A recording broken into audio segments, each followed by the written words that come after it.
Hi guys, you're welcome to our channel. So we're live in OGBETE Market today. Yes, this is literally like the biggest market in Enugu state, so you can imagine what the rush is like in here.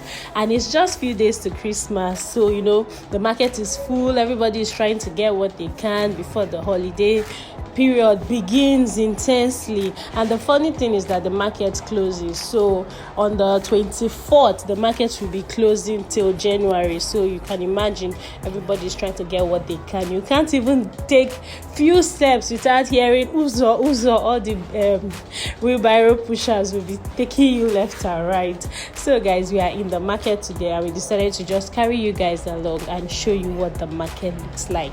If you are new to our channel, you're welcome to Arlin TV. Do well to click the subscribe button, turn on notification bell, so anytime we upload videos you get to see it. And if you are a returning subscriber, thank you so much. It's few days to Christmas, like I said, and guys, let's know, how are you preparing for Christmas? You can see in the market people are trying to get foodstuffs, other people are trying to get clothes, different things. Let's know at your end, how are you preparing for Christmas?